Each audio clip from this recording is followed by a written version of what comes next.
who's the manager of equity programs, and from the contract compliance unit of the Office of Civil Rights. We have Jorge Saberda, the labor compliance unit, again with the Office of Civil Rights, and last but not least, Fernando Flores, who is with the Performance Data Analytics unit of the Office of Civil Rights. And they will all provide very valuable information about the assistance and how the contractor will be operated. So to give you a little overview of BART's Small Business Support Services program. Again, there are two parts of the program. There are pre-award services that you may be familiar with. So on the pre-award side, there are lots of great services that are designed to help you pursue, understand, and bid on BART work. And then once you gain that work, then you come over to the post-award side, which is where myself and we have a team of technical specialists who are available to assist you with many of the procedures and processes that are unique and critical at BART.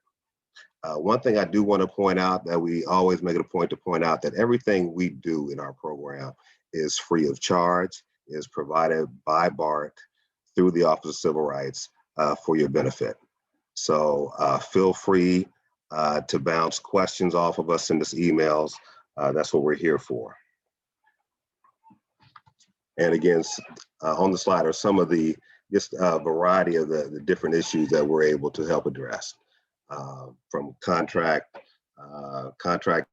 conditions and supplementary conditions, helping understand those, submittals of all sorts, invoicing and progress payment issues, just a variety of things, all of which are designed to help you succeed.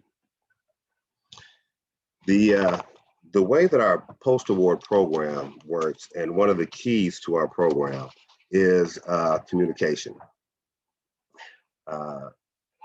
Center point of our program is that we are able to communicate, and myself and as a part of our team, just with about all of the people that manage the BART construction contracts. Everybody from BART construction management within BART, when there's really large issues, CM teams, general contractors, subcontractors. It's quite possibly that there's a great range of people, construction professionals in this workshop. As a part of our program, we're able to, we have a lot of flexibility. We're able to conduct field visits, office visits, and of course in the COVID era, a lot of the office visits are virtual, so we have a lot of virtual services. But we do all this in order to really help identify the needs of the small business that's seeking help, and be able to identify solutions. And when we do that, we're able to work with all the parties involved to really try to identify the best possible solution for a situation. There is one. Our technical assistance is offered in several fashions. We offer one-on-one services where we can work with individuals. We can work with a group of people that are in office if need be. And of course, again, in the COVID era, everything is available online or in a safe environment. What we do is also, the key point of our program is helping small businesses understand a lot of the critical construction requirements that BART has. We've seen where sometimes we know there's a lot involved in doing BART work, and it can be very complex. And so we are here to help with that. There's a lot of paperwork that is critical to the process. Again, that touches on the invoicing process. We know that money is the lifeblood of a small business. The change management process and requirements, everything from RFIs, requests for information, to change notices, to change orders. We can help with scheduling and coordination, schedule of values. With our technical specialists, we have we have other team members. For instance, Martin Lee Corporation has extensive BART experience and is able to help us with scheduling issues, We have the numerous engineers on staff that have extensive experience with various submittals, health and safety plans, quality control plans, and and the last aspect of that is, of course, our technical assistance workshops. And much like this one, which is really just an introduction, we have a calendar of workshops that we've put together that we will be offering. Following on the heels of this workshop, actually tomorrow will be one for pre-construction submittals that our engineer Mohammed Talib will be hosting. And so so I know we listed the BART headquarters project, but also in case we have any other new businesses here, a lot of this information, of course, our program is a district-wide program, so we're able to help anybody on a BART project, not just the BHQ people. And I say that also because in case Perimeter Fences here, I know they got a new project, so I want to welcome you. I hope you're able to make it. And so again, these are our workshops that we have coming up. There's a lot of good information. Everything that we cover in our workshops will be saved on our website. So we have a Yes Course platform, and links are available. There's lots of good information on here from previous workshops, including this one, and there will be others in the future. All will be stored there and will be available for reference as you move forward. I'm moving a little fast with my mouse here. So with that, I'd like to, and that is the nuts and bolts of our program. I mean, please reach out to us if you have any issues, any problems. I just want to state that we are available for you to bounce issues off of, just for advice if need be. That's what we're here for. And so next, I want to introduce the Office of Civil Rights, and we have members from the Contract Compliance Unit, from the Labor Compliance Unit, and Performance Data Analytics. And there we go. My mouse is a little touchy. My apologies. But next up is Alma Basurto. Good afternoon, everyone. My name is Alma Basurto. I'm actually the assigned contract compliance officer on this BHQ project. Next slide.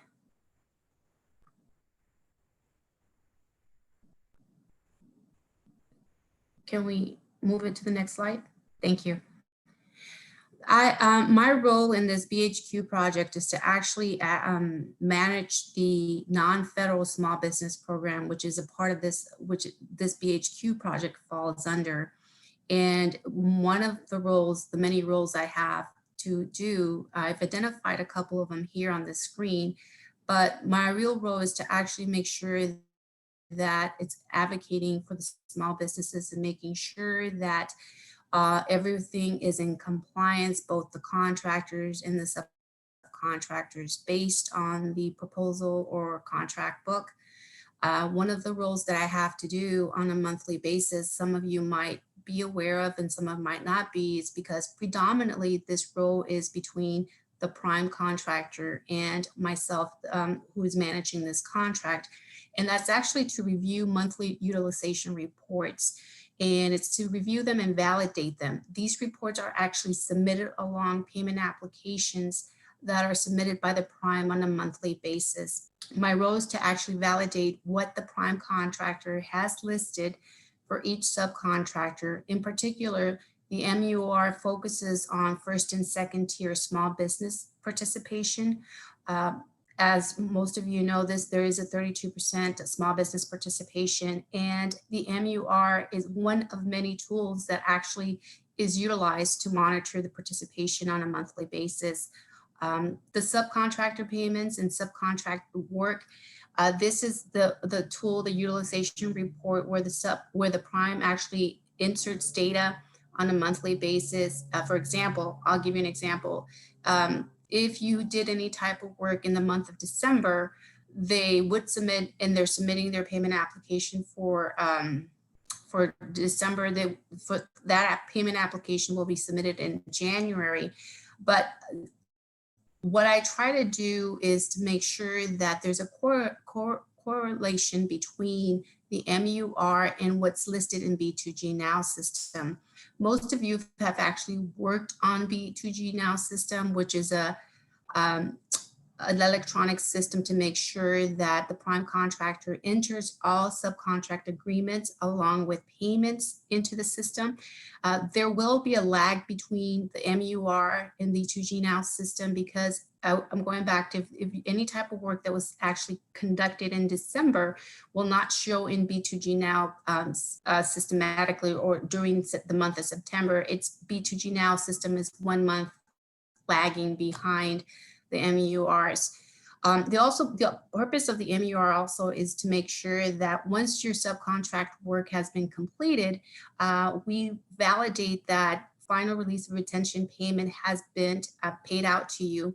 And I usually go about by sending a letter to each of the subcontractors to make sure that they verify that the release of retention of payment has been paid under this BHQ project. The B2G Now system, again, it's an electronic system that shows payments that have been paid out to the prime contractor as well as to the subcontractors. What you as a subcontractor have is the capability to identify when the prime contractor has been paid. In that way, the sub can actually get paid within 7 days from the date of payment from the prime. Also, subcontractors, we should check the B2G Now system for payments or any discrepancies with their payments. That's what I usually tend to do. And again, I make sure I use that information in B2G Now with what's been submitting in the MUR. And if there's any discrepancy, I would follow up with the prime contractor.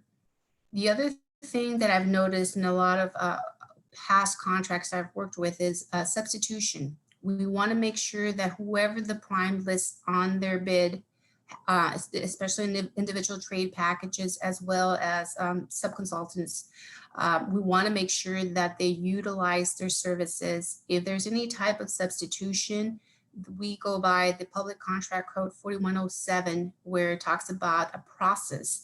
There is a formal process for substitution. If you have been listed in this project and for whatever reason you are being substituted,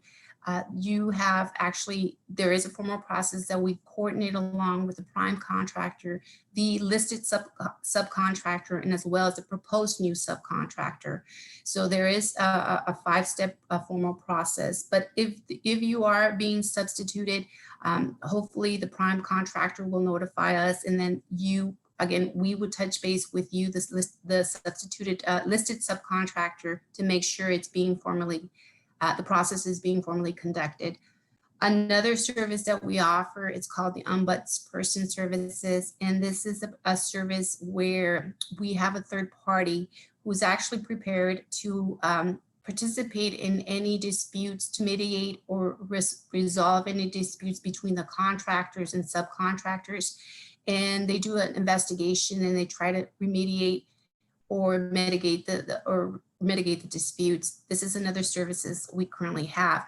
These are some of the services we have, and some of the, I believe some of the items that I'm tasked to do in the construction project, but there are many more. I just wanted to focus primarily on the ones that I think would be more focused on this project. So this is done. I'm done with my presentation, but I'm open for any questions at this point.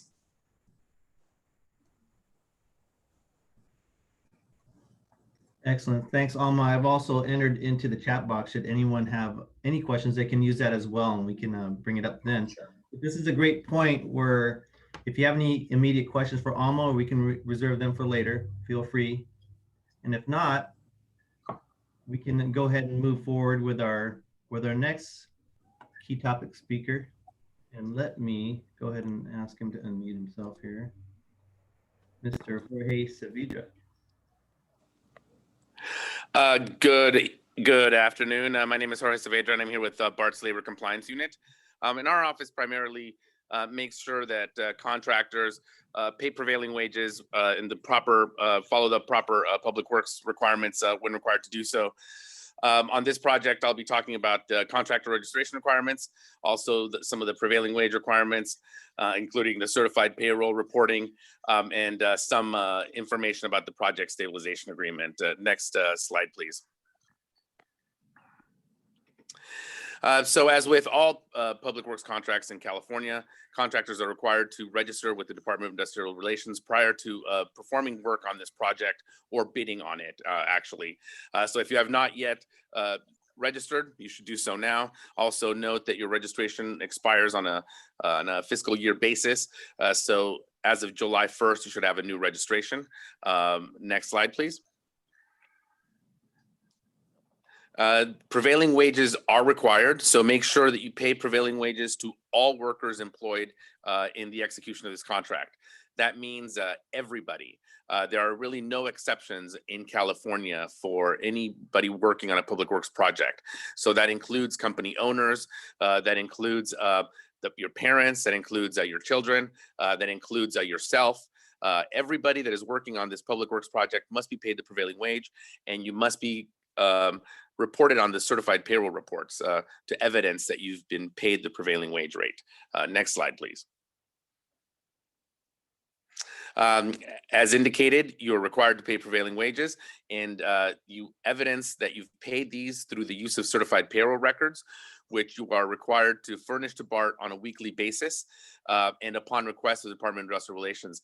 As I'm sure you're aware, DIR requires that you submit certified payroll reports to them on a regular basis. However, if you are working on a project that is covered by a project stabilization agreement, this agreement is currently waived. So you only have to submit to BART, but you should do so within 7 days of the week ending date, and make sure that you do so that you avoid any delay to payments to yourself or other contractors on this project. Next slide, please. This project is covered by the district's major projects project stabilization agreement. This agreement requires that the contractors basically abide by the full project stabilization agreement, and you can get all of the information that you need about this agreement by reading it. I think that's probably the best way to familiarize yourself with it. Once you read it, if you're going to be participating in this project, you should execute the agreement to be bound. That is a requirement of the project. You must sign that agreement to be bound. You must also attend a pre-job conference prior to engaging in work on this project. You must hire workers dispatched through union hiring halls, and this includes workers such as core workers that would be dispatched that have been working for you but will be dispatched to the union to work on this project. If you have any questions on how that works, please let us know. That's one of those things that can be discussed at the pre-job conference that is mentioned. You must pay the fringe benefits contribution to the appropriate trust fund. You are required to submit fringe benefit statements as required, but make sure that you pay the fringe benefits to the appropriate trust fund. And if there is any question about which one that is, that's another thing that can be discussed at the pre-job. And you must also contribute 10 cents per worker per hour to the trust fund for referral services as discussed in Article 9.18 of the agreement. Next slide, please. This project is covered by the non-federally funded Projects Local Hire Program, which requires that local area residents, those are the residents of Alameda, Contra Costa, San Francisco, San Mateo, and Santa Clara counties, comprise 50% of the total hours and no less than 50% of the total apprentice hours. And project local impact area residents, 100% of apprentice hours must be worked by local area residents. And project local impact area residents, those are residents of Alameda County only, must comprise 25% of total hours and 50% of apprentice hours. If you, these are on a per project basis. So we look at the total hours worked on the project. So we will report to you as the project progresses. And if we see that you are deficient, we will let you know, and hopefully that will help you to correct these things as you move forward. You should also note any good faith efforts that you're making towards meeting these obligations. And if you have any questions on how to do that, please let me know. And it's also something that is outlined in the agreement. Next slide, please. And just a couple of takeaways and things to remember. Make sure that you pay the required prevailing wage rate to all workers that are working on this project. Make sure that you keep the DIR registration current for all contractors. Submit certified payroll reports within 7 days of the week ending date, and note that the project stabilization agreement is applicable to this project. Note the agreement to be bound must be signed. You must attend a pre-job conference, and you must meet the workforce goals that are outlined in the agreement. And that completes my presentation here. Thank you. Next slide, please. Thank you very much, Jorge. That was awesome. At this point, if anyone has any questions, I see some questions popping up, but I know Fernando is going to address that here in a short bit. But if there's any questions for Jorge, please post them in the chat box or raise your hand, and we'll try to address them right now. It's silent on the front so far, Jorge. So it looks like we can move on. So that being said, I'm going to go ahead and unmute Mr. Flores here. Good afternoon, everyone. My name is Fernando Flores. I work for Parts of Civil Rights, which is the same department that Alma and contract compliance, Jorge, with labor compliance work on. We just work on different units, but we all work together on this matter. Could you go to the next slide, please? So the major responsibilities from our team, the performance data analytic, we manage the B2G Now system. We worked on the FTA, triannual DBE goal setting. We worked on the equity programs, which is the DBE program for federal contracts, SBE program, and all the non-federal contracts. We work with our entire department to work on the standard operating procedures, SOPs. We also coordinate the bi-monthly business advisory committee, which is composed of members from the small business community. And we all come up with ideas and better ways to help the small business community get work with BART and to find ways to help the small business community. We do the semi-annual FTA reporting, data analytics. What that means is myself and my team, or along with my peers, my coworkers, we help our contract compliance unit and labor compliance unit to provide them with any data they need in order to monitor the program, the contracts. And we do internal and external reporting. Along with that, our unit is in charge of doing the certifications. We process the DBE, which is the CUCP certifications, the SBE, which is a BART unique certification, MWB certifications, and MSBE certifications. That being said, the biggest thing that we will do for this contract will be, just as Alma stated before, the B2G Now system. She kind of gave a little overview, and I'm just going to expand on it.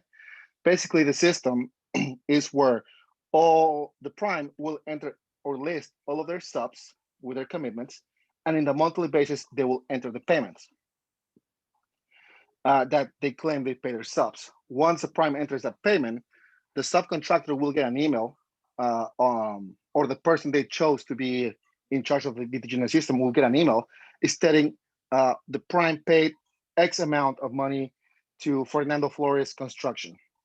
As a subcontractor, I encourage you, once you get that email, to confirm that payment. Is it true? Did you get it? Is that the amount that you got? Is that the date that you got paid? Now, to answer one question that was in there, which is part of my presentation for Tina, is how do I know when a prime has been paid? Well, that's the good thing about the system. If you use the B2G Now system, the system will let you know once BART paid the prime. So now you know that within 7 business days, you should be getting the check. So that's how it works. Again, the system will track, we help our CCU unit and labor compliance unit. We track the subcontractor utilization. based on payments. We can see whether a subcontractor is not being utilized. If it's not, then contract compliance will step in and say, hey, how come you haven't used this sub? Or how come you're using this sub more, and so on. The system will also allow you to claim discrepancies. So when a subcontractor pays you and it's not the amount that they claim, you can claim a discrepancy in the system and say, hey, I'm sorry, Fernando, but Fernando's prime is stating that they paid me $1,000, but I only got a $500 check. Well, the system will allow you to do that. So basically, my job in this contract will be to back up Jorge and Alma's team when it comes to data and to monitor the subcontractor utilization. If anybody has any questions, before I get in there, B2G Now system, it's a free system. You don't have to pay. You don't have to pay to register. A lot of other agencies already use B2G Now. The system, even if you don't register, allows you to take any trainings. They have free webinars, and they are not recorded. They're they're with a live person, so you can ask questions. So I strongly suggest any subcontractors to actually log into the system, get into the system, log in, and this will be a great tool for you to be confirming payments and know where you are and know whether you're getting paid or not, or letting us know. I think that's the biggest takeaway. The system also will help us track substitutions. Will let us know when a prime is trying to add subcontractors. And at the end of the day, it will track the contract goal to help determine whether the prime is meeting their goal or not. And I think that's what I have right now, Michael. Does anybody have any questions when it comes to B2G Now system?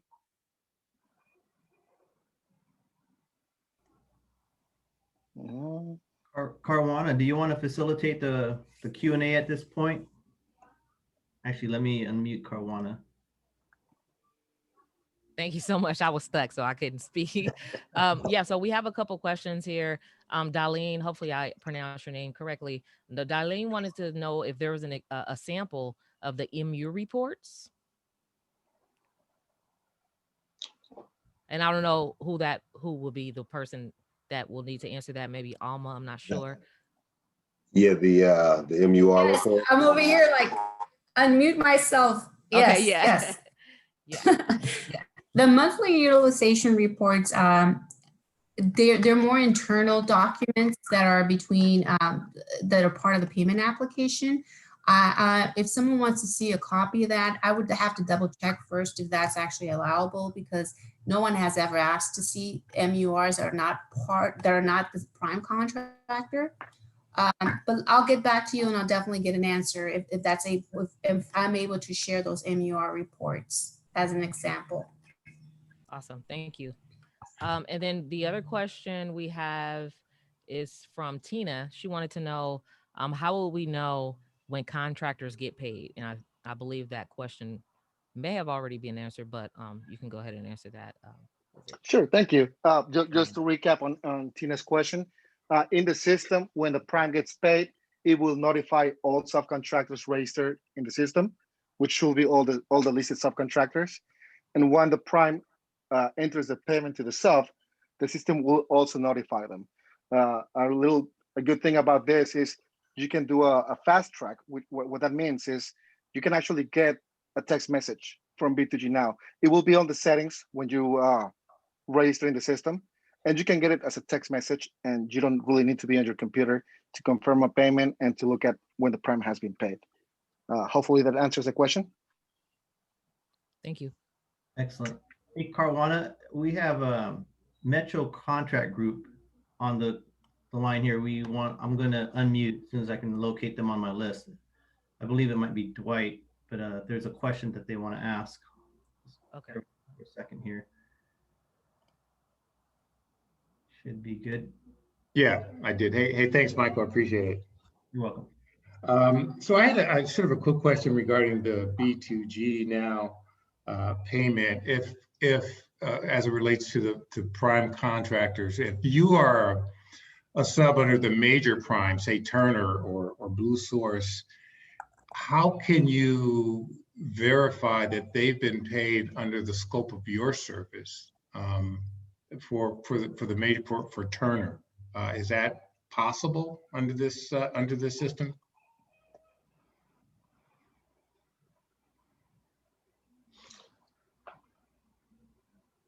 Who's going to pick up that? That would be for Fernando or Alma. Well, I could actually, Metro Contract Group, I know that you've been listed as a second tier small business under Sole Source Blue. Right. And yeah, I think you are, because once they've entered, how it works, the B2G Now system is that the prime must enter all of the subcontractors, first tier subcontractors, second tier, first subcontractors, as well as first and second small business subcontractors in B2G Now.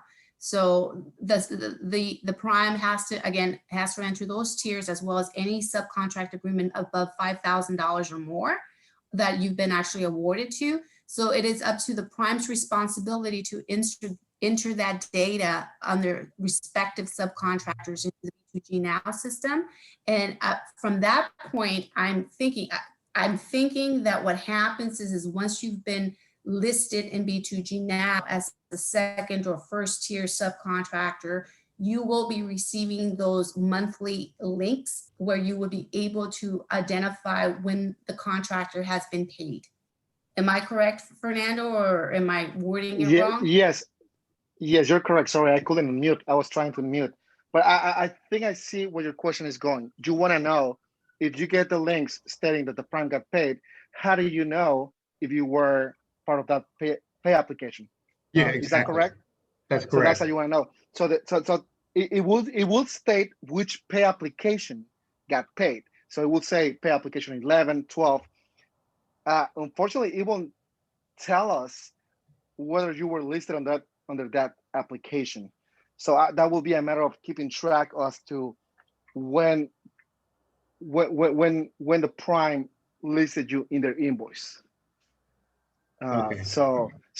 But if you had a question, and you could just email me and say, hey, Fernando, I noticed that just using another name, Fernando's is a prime. He got paid yesterday.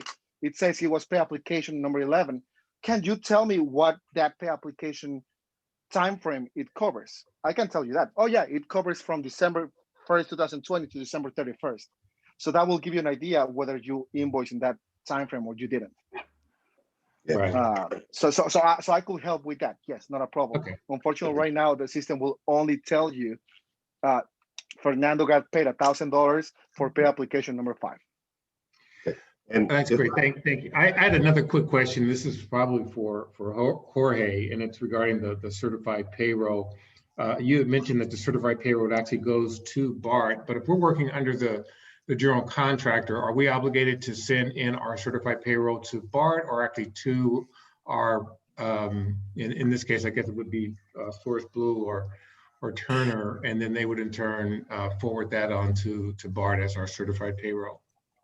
It's simultaneously submitted to both BART and Turner through Relations, which is a website where we accept our certified payroll submittals. So at the time that you submit it to Relations, it is visible to both the district and to Turner, who can, then make sure that you've submitted the certified payroll reports.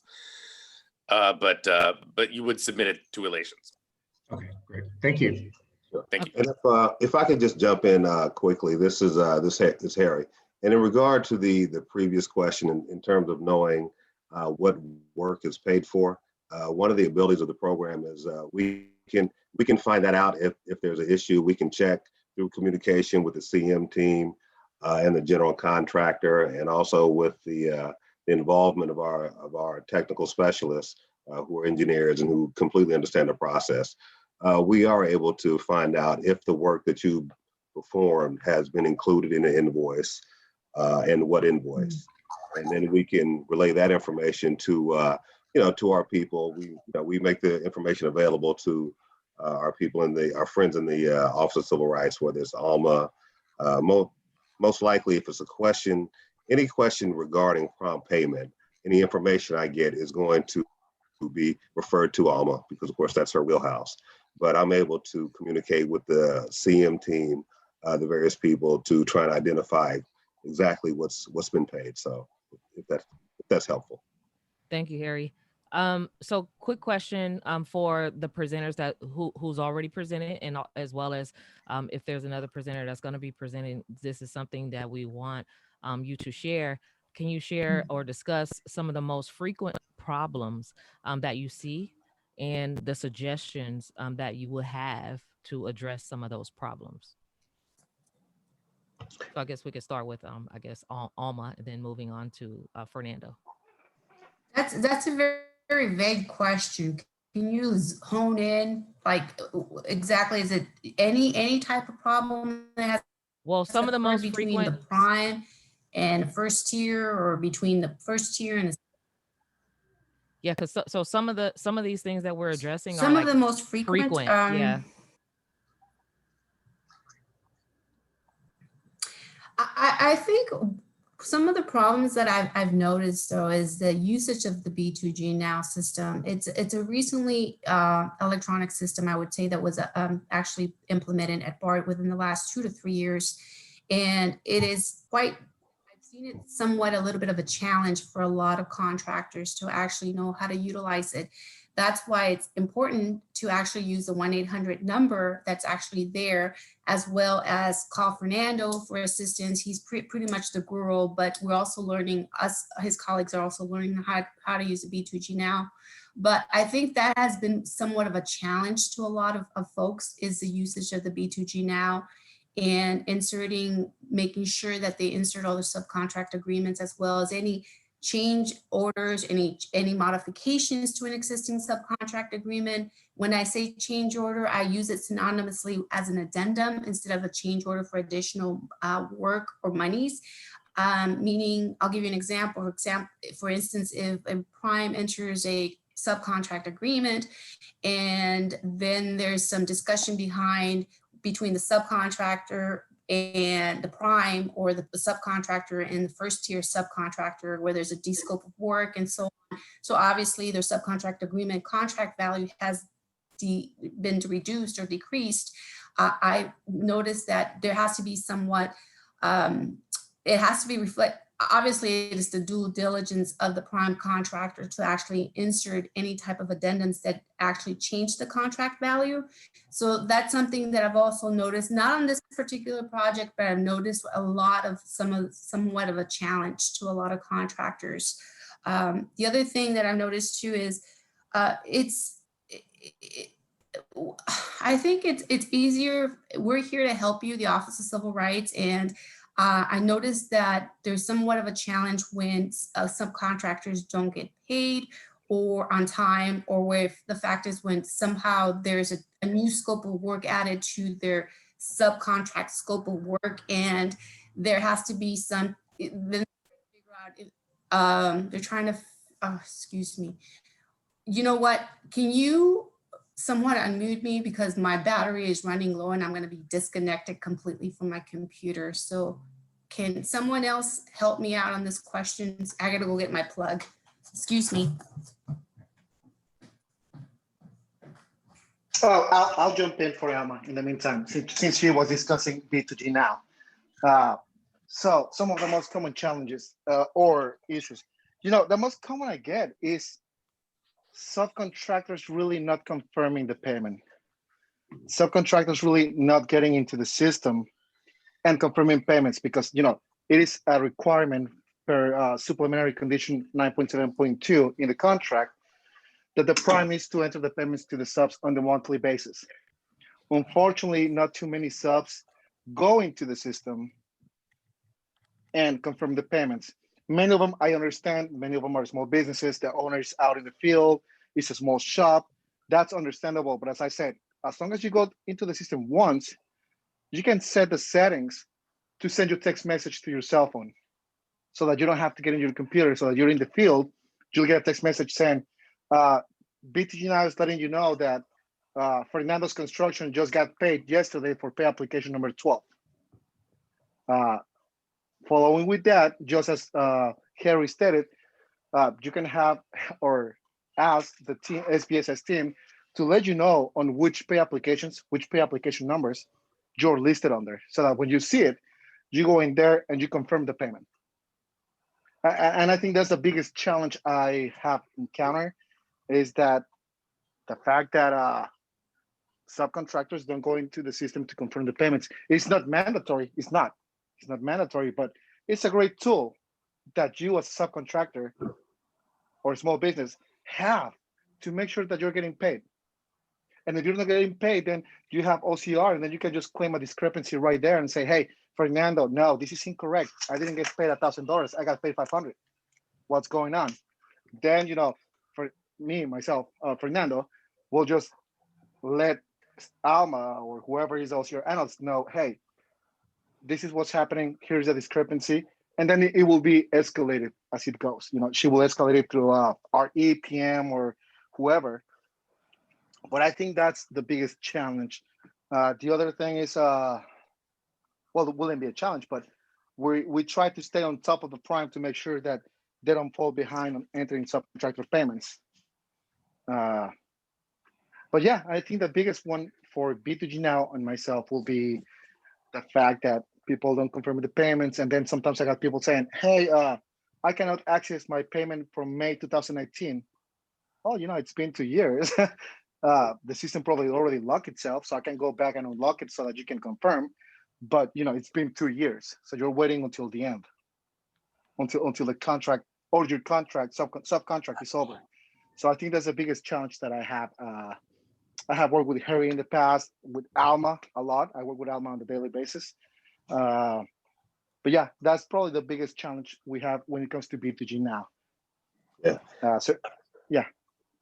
No, thank you, Fernando. I mean, because that's actually one of the questions I encounter most often. I mean, payments, when do I get paid, and for a certain type of work. And there have been numerous times we've had to work with CM teams to identify exactly what line item that is, if it's paid, why it's not paid, and then of course the time frame. And of course, the first thing I usually tell the subs, or ask them, are they enrolled in B2G Now? Because the whole purpose of that, I shouldn't say the whole purpose, but it's really instrumental in helping them understand when their prime was paid, and when they should expect to be paid. And so if there's an issue with approved work, we can help identify if work has been approved and accepted, that sort of thing. The other requests we get a lot of is in terms of justifying work, whether it's submittals. Now, as subs on this particular project, I really don't know offhand what kind of submittals you'll be required to produce, but we have part of the submittal process. Well, there's always a format involved, and there's often a justification of request that have to be written a certain way to be provided to BART, to the general contractor, and to the CM team. So we've done a lot in terms of assisting subcontractors really kind of present their case. If there are different site conditions when you get there, and you've got a question, you've got to write an RFI. Why is this like this? Why is it not on the plans? We can help you present your case and to formulate that question and justify why that question exists. We do a lot of that.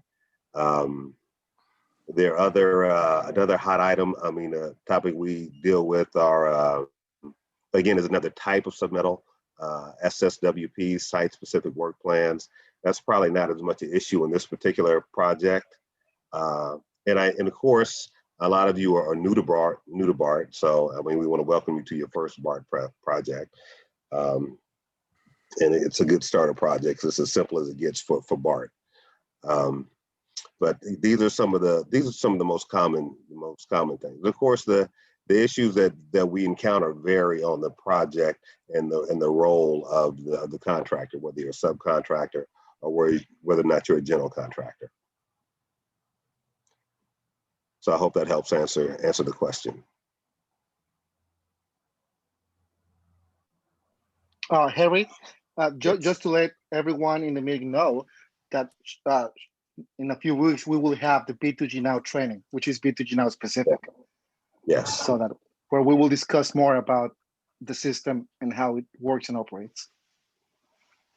Okay, great. And I Thank just wanted to just add one, thank you for the question about the biggest problems. And I guess I have two answers. The biggest problem for you and the biggest problem for me. The biggest problem for me is not submitting certified payroll reports. Now that's also a big problem for you. If you like to get paid, if you like to get paid on time, not submitting certified payroll reports can be a problem towards achieving that goal. And so pay applications can be slowed down by not submitting payroll reports, and certainly payments cannot be approved without them. But the biggest problem for you can probably be failure to pay the proper prevailing wage rates. That carries penalties. Now in public works, there's a few things that carry penalties, and one of them is the non-submission of certified payroll reports. The underpayment of certified payroll. Prevailing wages. An alert just popped up on my phone, so it just threw me off. So I'm sorry. I threw him off my concentration, but sorry. Yeah, the biggest problem is if you underpay prevailing wages, the penalties can be anywhere between $40 to $200 per worker per day, and there's additional premiums that are payable if you fail to pay overtime. So that's another $25 per day. That can be a big problem for you. Those are probably the two biggest things. Underpayments are a big problem for both the district and for our contractors. And certainly non-submitting certified payroll reports is a big problem for both people. So those are my answers. Thank you. Thank you. Absolutely.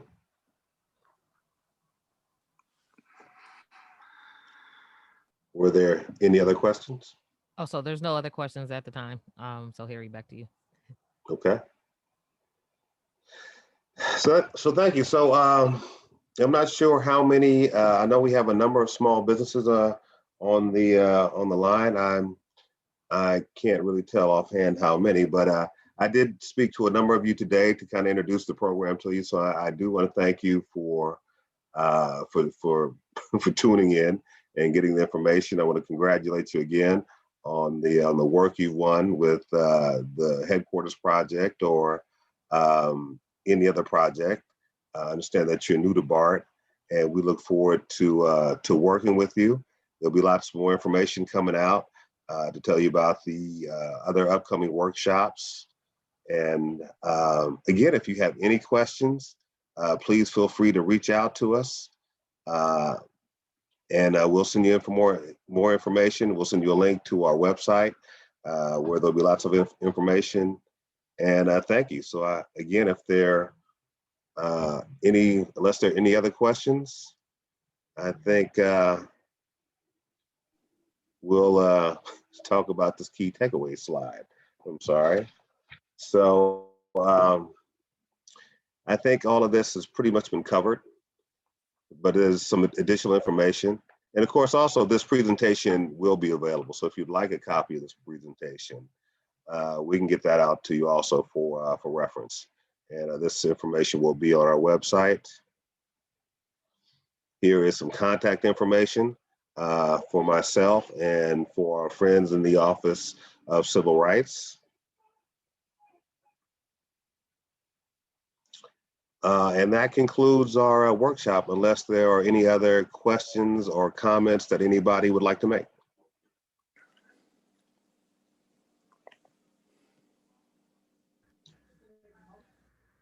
Great job, Harry. Okay, thank you. Yeah, thank you for everyone who's come to the workshop. I look forward to working. Thank you, everyone. Thank you to our speakers. Thank you very much. Thank you. Absolutely. Thank you, everybody. Good night.